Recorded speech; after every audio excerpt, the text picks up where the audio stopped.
有些人特别容易咳嗽，不管是不是因为感冒所引起的咳嗽，整天都在咳。对于这些情况，有些人不是很重视，从而直接导致了身体患了一些更加严重的疾病。当我们身体出现咳嗽情况的时候，我们一定要分清楚，它是因为寒冷所导致的，还是因为过热所导致的。不要遇到咳嗽就炖梨汤、破梨、川贝煮汤、鼻涕水这些寒性食物，用错了很容易加重咳嗽。那很多妈妈会觉得辩证太难，普通老百姓怎么掌握呢？今天我将结合我的一点学习和实践感悟，和大家分享一项寒咳热咳最基本的鉴别要点。舌无论是外感还是内在有痰形成内伤的咳嗽，我们如果说辨别它是寒是热，我们从舌象上来看，比如说舌苔、舌质，如果是白色的话，一般来说就是寒；如果又白又厚，那说明它脾胃不好，产生的寒湿比较多。如果白又薄，一般是外感初期，它遭受湿的风寒的侵袭。如果舌苔发黄，一般来说就是热症；如果薄黄，那就是刚刚风热；如果又黄又腻，或者是又黄又湿又厚，那说明脾胃这个状态可能有积滞，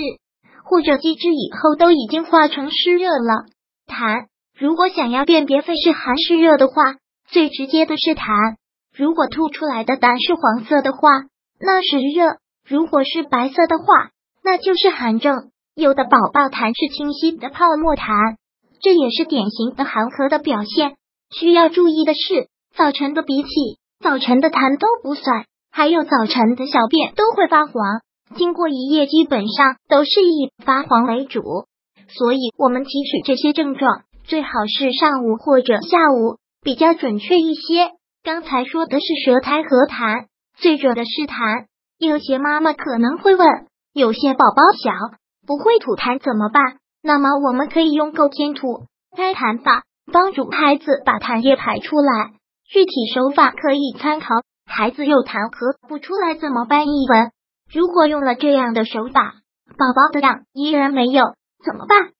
怎么辨析呢？我们可以退而求其次，问一下有没有鼻涕。根据鼻涕来判断咳嗽也是相对准的。如果宝宝流清鼻涕，咳嗽没有痰，一般在咳嗽刚刚开始的时候就是这样，因为肺开窍于鼻，当然肺有热有寒的时候，流出的鼻涕状态可以参考一下。虽然说这个不是100%准确，这个孩子如果有鼻涕的话，一般来说清鼻涕、白鼻涕是寒；如果宝宝流清晰鼻涕，咳嗽无痰或吐清晰的泡沫痰，这是典型的受寒症状。如果说虽然是清鼻涕，但特别黏，那说明孩子是特别重，他可能要患热。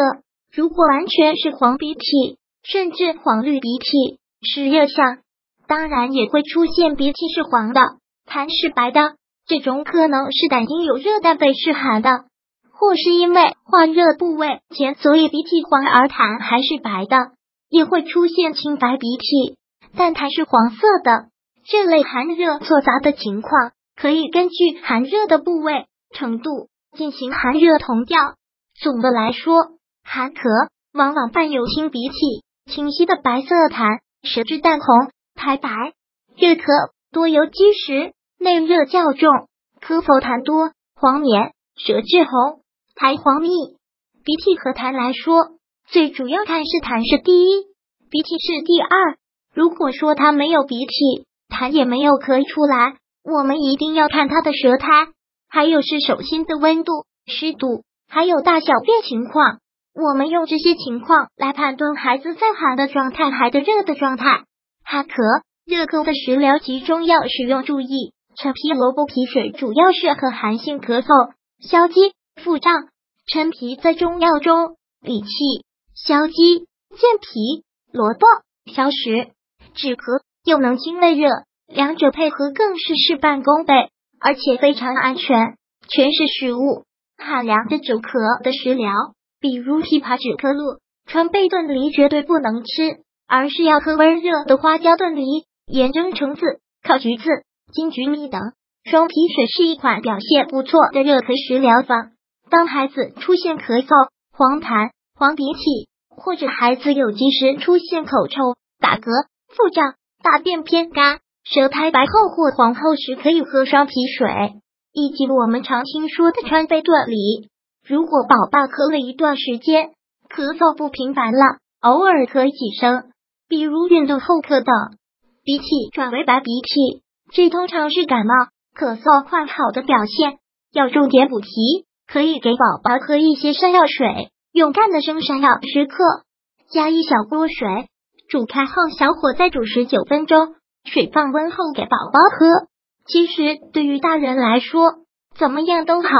毕竟大人对于自身有一定的抵抗力，对于一些小毛病是可以扛过去的。但是如果家里有宝宝的话，一定要非常的注意，看一看孩子究竟是在什么情况下咳嗽比较频繁的，